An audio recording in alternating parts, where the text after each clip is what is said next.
tournament play. That's what you guys see on TV all the time. Basically, everyone starts with the same amount of chips. Once you lose all your chips, you're out of there. The tournament keeps going until one guy has them all. In Stacked, you can choose from single table tournaments or multi-table tournaments.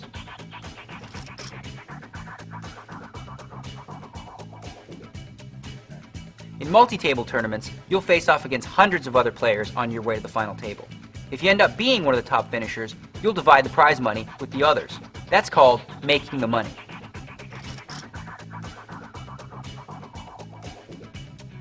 In some tournaments, there's a feature called the rebuy. In a rebuy event, if you go broke, you have the option to buy back in during the rebuy period. Once the rebuy period is over, you'll have an opportunity to add on to your existing stack.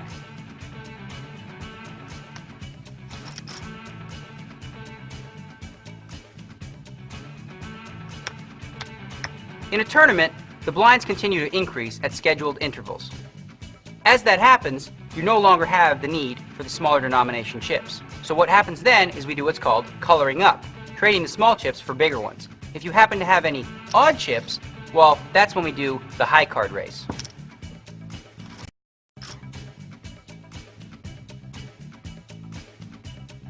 Everybody always wants to know, how do you read your opponents? Well, reading your opponents isn't easy.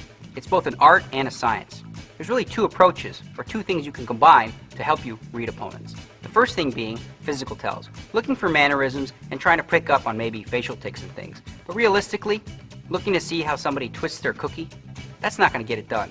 What's more reliable is to focus on your opponent's betting patterns, how they bet their hands, and past betting history.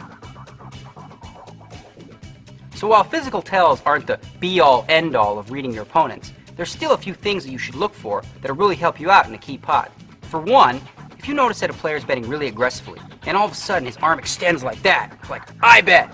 Well, chances are, this guy's trying to scare you. He might be bluffing.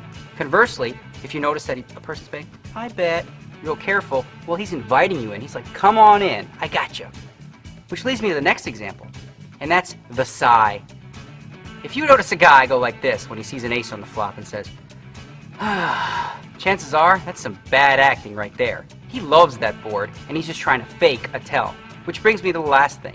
Once you've coined, and once you know that your opponent is using fake tells, look for stuff like that. If you see that he looks at the board and goes, you know what that means? That means he loves what he sees there. Once an actor, always an actor. Once a bad actor, always a sucker.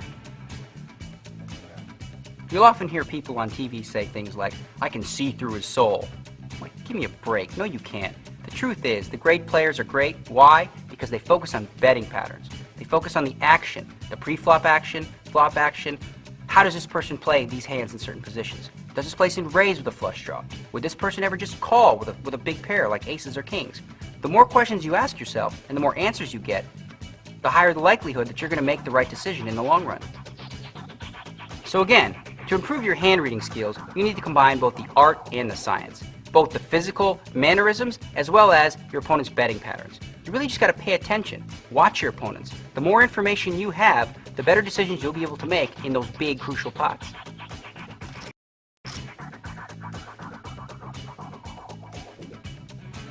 There are different forms of betting structures in Hold'em. There's always 4 betting rounds, of course, but in Limit Hold'em, that betting is structured. For example, let's say you were playing $10 and $20 Hold'em. Before the flop, you'd have to bet and raise in increments of 10. After the flop, again, you'd have to bet or raise in increments of 10. Now on the turn, the bet doubles. Now you'd have to throw out 20 bucks or raise it to 40 bucks. On the river, once again, the increments earn $20 bets.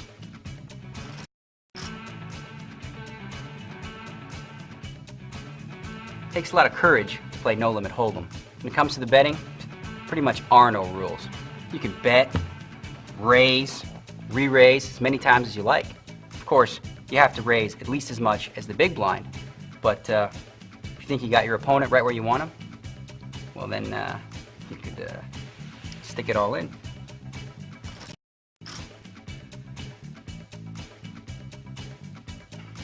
You know, back in the old days, if you didn't have enough money to call a bet, you'd have to just give it up.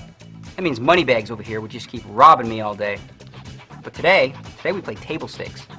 So that means I can stick all my money in, and he'd have to match it. If he raised me, I'm already all in. Any additional money goes into what's called the side pot. Of course, I can't win any of that, but I'll definitely get action on my money.